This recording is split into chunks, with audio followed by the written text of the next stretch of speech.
মেয়ের নাম হলো তিথি রানী পাল, আর আমার নাম হলো বিকাশ কুমার পাল।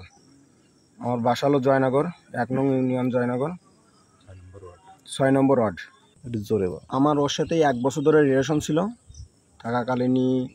তারপরে আমরা 23শে ফেব্রুয়ারি ওর সাথে ওইখানে পালাই গেছিলাম। যাওয়ার পরে আমরা যশোর কোর্টের থেকে রেজিস্ট্রি করছিলাম। আমার রেজিস্ট্রির কাগজও আমার কাছে আছে, প্রমাণ সহ সবই আছে। এগুলো দেখেন, একটা কাগজ আছে, আর এখানে একটা কাগজ আছে, ঠিক আছে। থাকাকালীন পরে আমরা 8-10 দিন সংসারও করছি। করার পরে আমার পুলিশে ধরে নিয়ে গিয়েছিল, 13 দিন জেল খাটছি। খারাপ পরে বাড়ি আইসি, আসার পরে কোর্টে যায় আসি। কিছুদিন হঠাৎ শুনি যে তার হলো বিয়ে দেবে অন্য জায়গায়। শোনার পরে ওইভাবে থাকছি। থাকার পরে হঠাৎ কাল পরশু লাগাত শুনলাম নাকি তার আশীর্বাদ হয়ে গেছে, আর এই 16 তারিখেই তার বিবাহ হবে। এখন সেভাবে দেখা যায় সে একটা আমলিকের নেতা ছিল, একটু প্রভাবশালী আছে। এই জন্য আমি একটু মধ্যবিত্ত বলেই মনে করেন এত কিছু করতে পারতেছি আর কি, ঠিক আছে।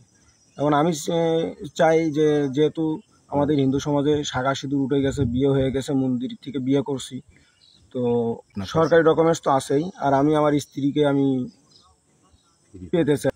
দেখা যায় সত্যি কথা বলতে একজনকে তো জোর করে তুলে নেওয়া যায় না। তার সম্মতি ছিল বিদায় তো আর আমার সাথে সে গিয়েছিল, তা না হলে তো জোর করে একজনে তুলে নেওয়া যায় না। এরা কেস কাজ করছিল, করার পরে আমার বাবার নামে, দাদুর নামে, আমার এক দাদা আছে সাইটে, তার নামেও কেস করছে। মোট আমরা 4 জন আসামি আর কি এখন বর্তমান। এখন মনে করেন তারা আটকায় রাখছে, বাড়ি রাখছে আটকায়, বেরোতেও দেয় না আর কি। এখন চায় এটা মানে সবাই মিলে একটা মীমাংসা করে আমার স্ত্রী আমার কাছে ফিরে দেবে, এরকম একটা বিষয়। কারণ আমার স্ত্রী আমার তো ডিভোর্স দেয় নাই, কিছু করে নাই, তাহলে আমার স্ত্রী অন্য জায়গায় বিয়ে দেয় কীভাবে সে? আমি বাংলাদেশ দেশবাসীর কাছে একটাই অনুরোধ জানাই যে আমাদের হিন্দু সমাজের মধ্যে বিয়ে হয়েছে তিথি রানী পালের আর আমার বিকাশ কুমার পাল, আমাদের বিয়ে হয়েছে।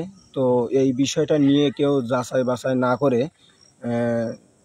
তার পরিবারের সাথে বিয়ের সম্পত্তিতে মানে যোগাযোগ করবেন না আর কি, কিংবা বিয়ে ঠিক করার প্রস্তুতি নেবেন না। কারণ যেহেতু আমাদের বিয়ে হয়ে গেছে, এই বিষয়টা নিয়ে কিন্তু দীর্ঘ 13 দিন আমি জেল খাটছি আর কি।